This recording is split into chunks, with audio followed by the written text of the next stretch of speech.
Hello everyone. So in this session we will discuss problem 41, so related to projection of solids. The question is a hexagonal pyramid 25 mm sides of base and 50 mm axis length rests on HP on one of its slanted triangular faces. Draw the projections of the pyramid when the axis appears to be inclined to VP at an angle of 45 degrees. So in this question, so the type of solid is a pyramid. So a pyramid is a three-dimensional object which will be having only the base and all the lateral faces will be made up of a triangle. So you will not be having any top face. So only base will be there in case of pyramid, and the top face, the cross section will become 0 and it forms a point, the common point called as apex. So to that particular point, apex point, you will be having all the slant edges. So that is, all the slant edges will be meeting at that particular point. So now what type of pyramid it is? So in the question he has given the hexagonal pyramid. So it means that the base it will be in the form of a hexagon. So what is the size of that hexagonal pyramid? The base size is 25 mm. It means all the 6 edge lengths, so will be 6 edges of the hexagon will be equals to 25 mm, and the height is nothing but the axis length of the pyramid, so that is given it as 50 mm. So now that is about the hexagonal pyramid. So we will solve the problem in three positions. The first position is normal position. So there we have to identify in which plane the the solid is resting and how it is resting in that particular plane. So if we just go through the question, the pyramid rests on HP on one of its slant triangular faces. So we have understood that the resting plane is horizontal plane. So and how it is resting on this horizontal plane, so that they have not mentioned it clearly here. So instead of that, so he is telling the second position condition. It is resting on HP on one of its slant triangular faces. So this slant triangular face is so your second position condition. Okay. So when I say a face, so that should be made up of 3 corners, because all the triangles lateral faces of this pyramid will be made up of a triangle. So if I want to draw a triangle, we must have the 3 corners. So if I want to, in the second position, once after rotation of your pyramid, so I need to obtain it on one of its triangular faces. If I want to obtain it on a triangular faces, so at the beginning itself you have to consider it as a side resting problem. So that is what we have seen in case of square pyramids as well as pentagonal pyramids. So whenever I say it is resting on one of its slant triangular face, so we have to remember that it is a side resting problem. So it means the resting side, whatever resting side is there, so that should come towards my right hand side. So I can say that with the help of this condition, slant triangular face, I have to consider this as side resting problem, and that side should come towards my right hand side. So that is what I have written here. The rests on one of its sides of the base, place that resting side towards my RHS, so right hand side. Okay, so in that particular position we have to see this hexagonal pyramid. So if I just see the pyramid from the top, so it looks like it is a hexagon. So it looks like a hexagon. So and if I see it from the top view along with that base edges of the hexagon, so all the slant edges will be visible to you. Okay, so in the front view it looks like a triangle. So how many slant edges are visible here? 3 slant edges are visible. And what about the axis line? Axis line is not visible to you. So remember, top view is a hexagon and front view it looks like a triangle. So that is what we have to understand in the first position. Resting plane is HP, and how it is resting on HP? It is resting on one of its edges, because in the second position we have to place it on one of its slant triangular face. So if it is a slant triangular face, it is a side resting problem. And the top view it looks like a hexagon and all the slant edges are visible, and front view it looks like a triangle. So now, so let us start the construction by keeping all these things in our mind. So now I have taken the grid sheet here. So on this grid sheet I have considered my reference line, so that I have named it as X and Y. So that is my XY line I say. So above this XY line I am having VP, below that I am having it as HP. Okay, so now we know that the top view it looks like a hexagon. So hexagon, so how to consider the hexagon? So already we have learned that. So we have to consider the compass, measure 25 mm with the help of the scale. So take 25 mm. So if consider any one point on this vertical line, so I have taken this point. So through that particular point I have drawn a circle of radius, draw a thin circle of radius 25 mm. Okay, so that I have drawn it here. So once after drawing the circle, So I need the hexagon to be placed in such a way that I need to obtain the side. So side towards my right hand side. In order to obtain the side towards my right hand side, so I need to consider the vertical diameter. So on this vertical diameter, on the circumference of the circle, I will get 2 corners of the hexagon. So now once after getting 2 corners, I need to obtain the remaining 4 corners. So how to obtain them is, so with the same dimension, that is 25 mm. So take your compass. So place your compass at this topmost point on the circumference of the circle, and you cut 2 arcs on either sides of the diameter on the circumference of the circle. That will give you another 2 corners of the hexagon. Now with the same dimension, you change your position of the compass. So by taking this point, you cut 2 arcs again on the either sides of the diameter on the circumference of the circle. So now totally we have got 4 corners for the hexagon. So you join all the 4 corners with the help of dark lines. So this is first edge, this is my second edge of the hexagon, third edge, that is fourth one. So this is third edge, that should be drawn as dark line. So fifth and sixth. So all these edges are visible in the top. So hence I am drawing these lines as thick continuous lines, dark continuous lines. Okay, once after drawing all the 6 edges of the base, we need to identify the center point of cross section. How to identify the center point of the cross section for hexagon? Since hexagon is even sided figure, I can draw the diagonals. So otherwise already we have drawn the circle. The center point of the circle itself will give you the center point of the cross section. So now from each corner in the top view, along with these 6 edges, so base edges, I can see this slant edges as well. From each corner we must have the slant edge. So this is one slant edge. So if you don't draw these slant edges as dark lines, so it forms the top view of a prism, not pyramid. So these edges has to be drawn as dark lines, so because they are visible in the top view. So first,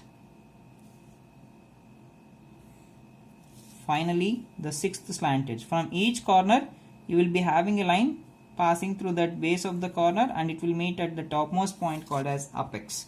This is about the top view. So now let us do the namings. So all the base corners I call it as namings like A, B, C, D, E and F, because in the top view I should not put the namings with dashes, so I have represented without dashes. So about the center point, so you'll be having 2 points passing through that is the axis point. Topmost point is apex point, so that is O, that is visible to you, and O1 is the center point of the cross section of the base, so that is O1, so that is not visible to you. Hence I place that inside the bracket. So now let us do the dimension. So what is the size of this hexagon? So it will be equals to 25 mm. So you mark it as 25 mm. Please don't forget this dimensioning. This is 25 mm. And what is the angle? 120 degrees interior angle for hexagon. Once after doing this much, so this completes the top view. Let us go to front view now. Okay. So what is there in the question? The height of the pyramid is 50 mm. So what I should do? Before that, I need to extend each and every corner. I need to take projections from each and every corner. Take projections. If I draw a projection line from C, it also passes through the center point as well as of F. So take the projections from B, it will also pass us through A. So I have got the projections now. So now I need to take the height of the pyramid. So that is the axis length. So axis length is how much in this question? Axis length he has given it as 50 mm. So I need to take the axis length from where? From this axis point. So from this point I have to take 5 boxes because the axis length is 50. I have considered the apex point here. I'll get the topmost point of the pyramid is this. So now we know that the front view it looks like a triangle. So you draw a triangle now. So this is one edge and this is the base. That is also visible to you. This should be drawn as dark line. And finally this edge. That should be drawn as dark line again. So now I will mark the dimensions. So the axis length is 50 mm. This is 50 mm. So now, so what about this center line? So that should be drawn as axis line or thick continuous line. How to identify that? So we are having the center point of the cross section, that is here axis points. So exactly below this axis point I am having the corner of the base, that is I am having the corner of the hexagon. See, since we are having the corner of the hexagon, so I'll get this line as thick continuous line. If I don't have any corner here, so otherwise I would have drawn that line as axis line. Since I am getting it as the slant edge, that is CO, so this line should be drawn as thick continuous line. So I'll draw this line as thick continuous line. That is what we have to understand. So now do the namings. So this point is B dash of A dash, that is my resting side. So here I'll get three corners, C, O1 as well as F, because O1 is my base corner. I am doing the namings to the base. So among these three, so F only points is away from the XY line. So only that point will be visible from the front. If I see it from the front, so only C will be visible. Remaining two corners are not visible for us. So that should be written as C dash of O1 dash of F dash, and here I'll get it as D dash of C dash. So finally I'm having the apex point here as it is. So now, so I have to identify which is my slant triangular face, that is my resting slant triangular face. So that is going to rest on HP. So this is my slant triangular face. So you can observe that. So I am having two corners at the base, and at the topmost point I am having one corner. So totally three corners, it forms a triangular face. So this face is going to place, we are going to place it on HP. This slant triangular face rests completely on HP in the second position. So that is what we have to consider. Second position now. So we have to take the condition with respect to HP. Why do we take condition with respect to HP? Because we have placed the solid on HP. So hence take the condition with respect to HP. So what is there? So in the question he has written it as slant triangular face. So slant triangular face rests completely on HP. So which is that? So this B dash, A dash and O. So that should come on your XY line. Okay. So what I should do now? I have to tilt this first position front view. So as it is in such a way that this edge, so this face, so O dash, B dash, A dash, so that should fall on your XY line. So in such a way we have to redraw. So take the distance now. Before that I have to identify one point. So that is my reference point. So which is that? So this, since this is my resting side, B dash of A dash, so that should act as my reference point. I'll choose any one point on the XY line. That point will be B dash of A dash. That is your resting point.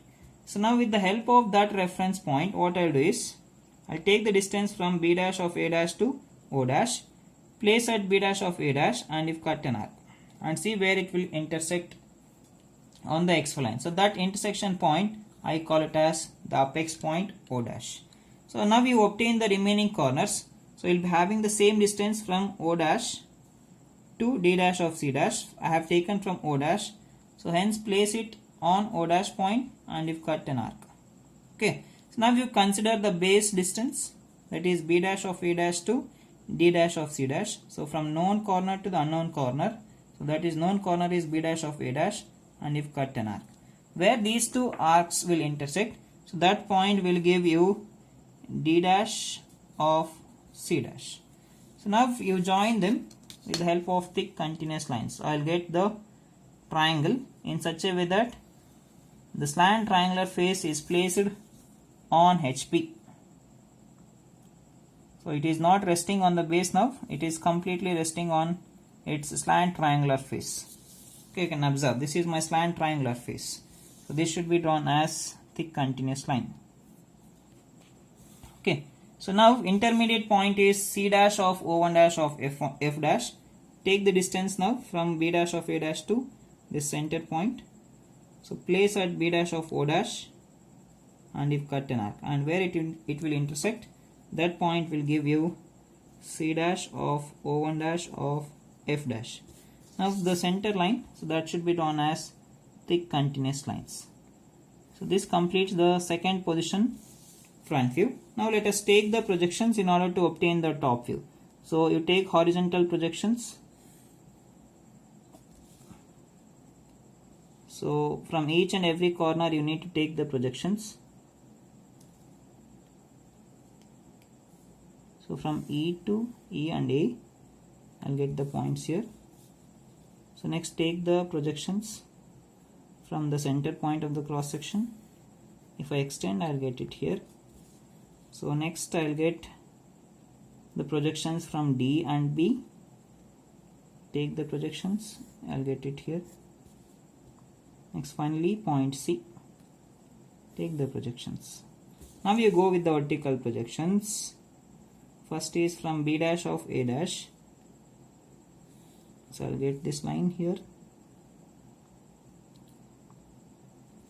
So here comes the projection from the center point.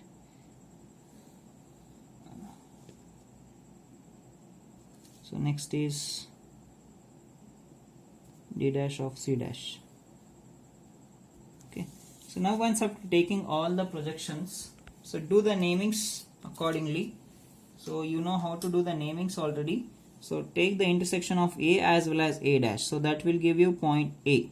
So this is B and B dash. So this point will give you B. So likewise, if you do all the namings, so you'll get the namings like this. D. So this point will be E and this point will be F. So I'll get the apex point, that is O here, as well as O1. So I have taken, I should take this line also. This point will be O. Okay. So once after doing the namings, so we have to do the boundary lines. How to make the boundary lines? So I have to consider the naming chart like this. So we'll be having 6 corners. From each corner we'll be having 3 lines. So I'll place the scale between AB. Can I place the scale between AB? Do we have bond between A and B? Yes. So hence I can place the scale between A and B. If I place the scale between A and B, I'll get all the remaining corners on the same side of the scale. So that if I'm getting all the remaining corners on the same side of the scale, so that particular line will become your boundary line. So likewise, you will get BC. Next is from C to O. So because I can't place between C and D. If I place between C and D, O is coming inside the scale and remaining corners are outside the scale. So hence CD is not my boundary line. So CO will become my boundary line. So if I join all the boundary lines with the help of thick continuous lines, so it forms a closed loop. So next O to F is my boundary line, and finally A to F. So it has formed a loop. So it is closed here. Okay. Once after doing this much, so what we have to do is we have to identify the hidden corners. How to identify the hidden corners? We have to see this object from the top, because I am taking the top view. If you see this object from the top, so the nearest base corners to the x-file is B as well as A. You place them as hidden corners. Assume them as hidden corners. Okay. So now from each corner of this hidden corner, from each corner of the base, we must have 3 lines. So which are the hidden corners here? You can observe. So A is one hidden corner and B is the another hidden corner. From A we must have 3 lines, and from B also we must have 3 lines passing from B. So if I consider point A, already A to F is continuous line and A to B is already the continuous line. So these 2 lines are boundary lines. So that has been drawn. So we should not change always. Remember that the boundary lines should be drawn as thick continuous lines. So they will never become the hidden lines. So if among these 3 lines AF, AB and AO, so only AO line is missing here in this case. So that missing line you draw it as dotted line. So which are the missing line here? A to O. So that should be drawn as hidden line. So that is not visible to you. So that should be drawn as thick dashes line. Okay. So likewise, so from point B, that is also hidden corner. So this is missing, B to O. So that should be drawn as dotted line. So B to O is again dotted line. Okay. So this is how we have to draw the hidden lines. So once after drawing the hidden lines, what we have to do is, so we have to check each and every corner for 3 lines. Whether we have to check each and every base corner for 3 lines. Do we have 3 lines or not? So directly I can say that I will consider point E. I don't have single line starting from point E. So which are those lines that are there from point E? So it will be EF, ED as well as EO. So draw all those 3 lines as thick continuous lines. So E to F, EO, this is the slant edge, ED, and from point D again 2 lines are missing, DC and DO. We have to check each and every base corner for 3 lines. So if we consider all the remaining corners, we are having 3 lines passing through it, and this completes the top view. If you draw the axis line should be drawn as thin chain line itself. Okay, so this completes the second position top view. Now let us go to the third position. So in condition with respect to HP is over. Now let us take the condition with respect to VP. What is there? So condition is the inclination to VP. What is the angle that he has given? So angle of inclination is 45 degrees. So what makes an angle of 45 degrees? That is most important here in the third position. So the axis appears to be inclined to VP at 45 degrees. It means appearing axis makes an angle of 45 degrees. So he is talking about the apparent axis, not the true axis. So since he is telling that appearing axis of the pyramid is inclined to VP, the given problem is not a beta angle problem, because so if you want to draw the third position, so we will consider the second position top view and we will redraw it. Okay, so in the question he is asking us to draw this appearing axis inclined to VP at an angle of 45 degrees. So we need to redraw this second position top view figure, and he is also asking us to place the same appearing axis itself. So that lies in this second position top view. Okay, so since we are drawing the same figure and he is also asking us to incline the line that is related to the same figure, so we will not get any, there is no question of beta angle here. Okay, so now what I should do is I have to redraw this figure in such a way that the axis makes an angle of 45 degrees with respect to VP. Right now this axis line is parallel with respect to VP. What I should do? I should rotate this object and I have to incline this axis line to an angle of 45 degrees. So whenever I redraw the figure in the third position, I'll always remember that. So I'll keep my apex point nearer to the XY line in order to make my procedure easier. So what I should do next is take the distance from O to O1. So the apparent axis length. Take this distance. Okay. So pick any one point. So I have taken already 45 degree line. So this is the 45 degree line that I have considered. So I'll take any one point on this 45 degree line. I have chosen one point and I'll cut one arc. So this point will give you O1 point. So this is my apparent axis. So that makes an angle of this point is O, not O1. Okay. So I have got the apparent axis inclined to VP at an angle of 45 degrees. So now in this position I have to redraw the pyramid as it is. So I need to obtain CF, ED as well as AB. So how to obtain them? So if I extend this axis line outside, so this AB, ED and FC are exactly perpendicular with respect to this point, that is axis. So where those lines are intersecting, so I call them as 1. This point I am having the naming already as O1, so don't touch that. Wherever we don't have the namings, you give the numbers. So I need to obtain 1 O1 as well as 2. So that is in between the axis with respect to this point O. We need to obtain those corners. So already O1 we have taken. Take the distance from O to 1. Place your compass at the point O and if cut an arc to obtain point 1. So similarly take the distance from O to 2. So place at O and if cut an arc. So I'll get point 1 as well as 2. So next what we need to do? We know that so from point 1 we need to draw perpendicular line. Again from point 2 also we need to draw perpendicular line. From point O1 also perpendicular line is required because I am having F as well as C. So what I should do now? Take your protractor. So place your protractor along 45 degree line at point 1 and you mark 90 degrees. So likewise you draw 3 lines passing from O1, perpendicular lines passing from O1 as well as 2. Mark 3 90 degree points.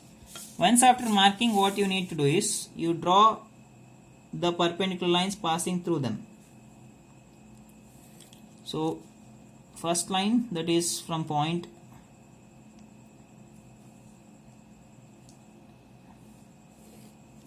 so next is from point O1 is over, next is 2. So you draw a line like this. Okay. Once after drawing three perpendicular lines, what we need to do is, it is very simple. Take the distance from O1 to F, place at O1, and you've cut an arc. So you've cut the arc on either sides, above as well as below.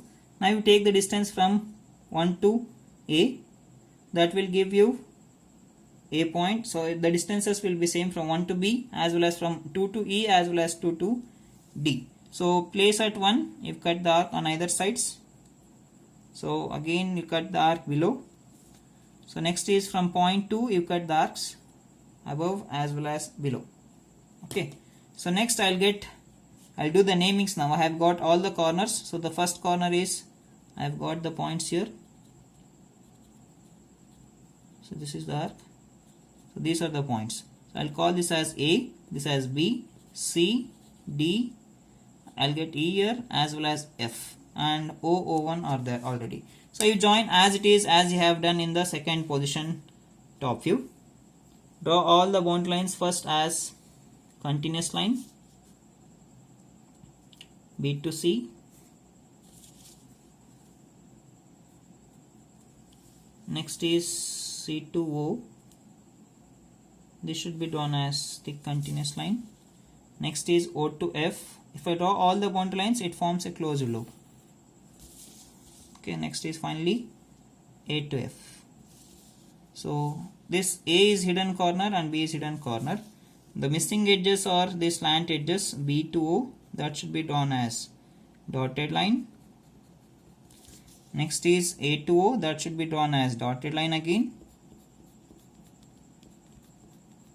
The remaining lines you need to check each and every corner for 3 lines. So if you consider point D, the lines are missing here.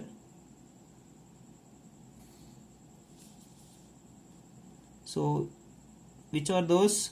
DE, EF and EO, that is a slant edge.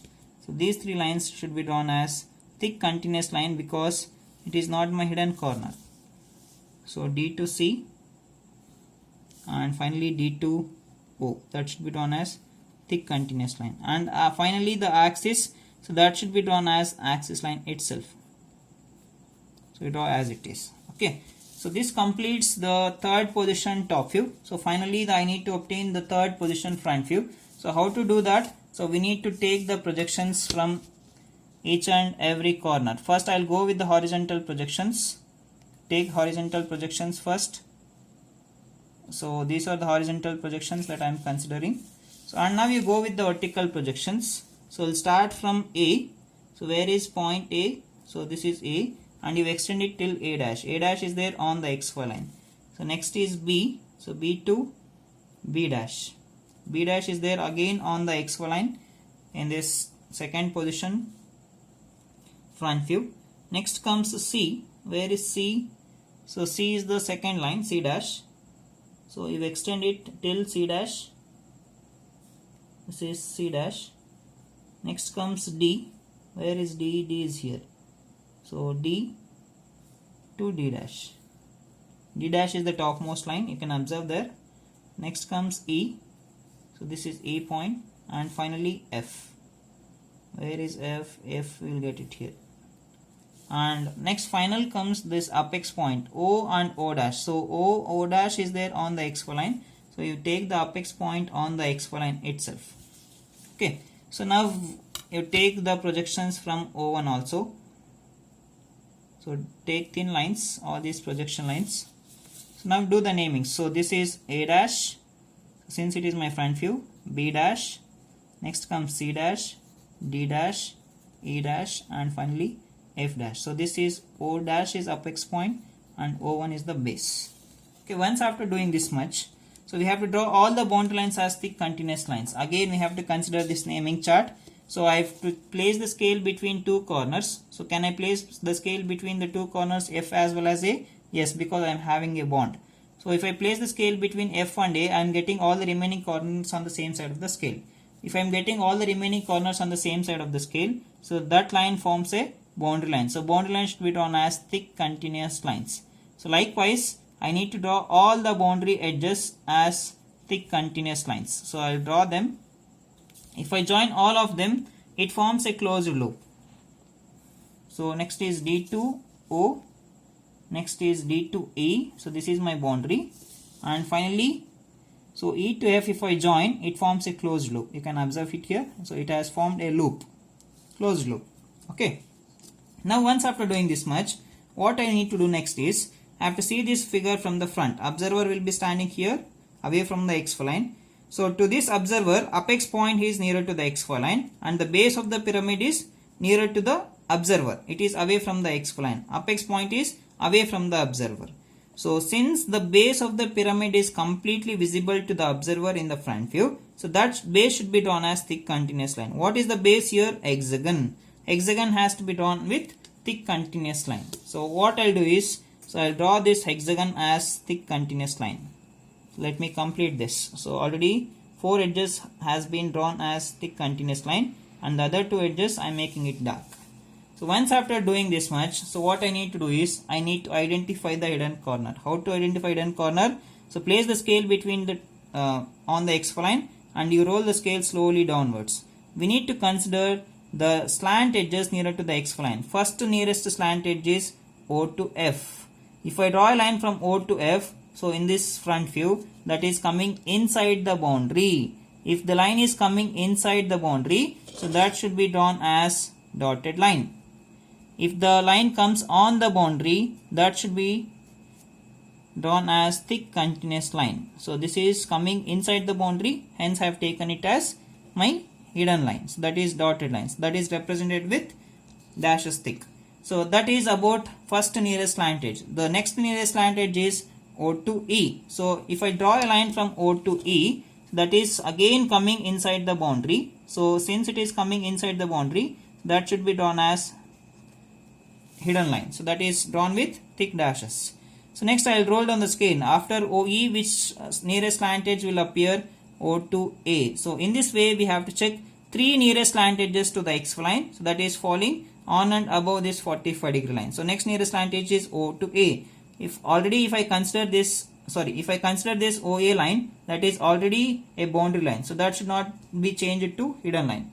So if the lines are coming inside, then only that should be drawn as thick dotted line. So now the remaining line is O to C. So that should be drawn as thick continuous line. So finally the axis should be drawn as axis itself. This completes the solution.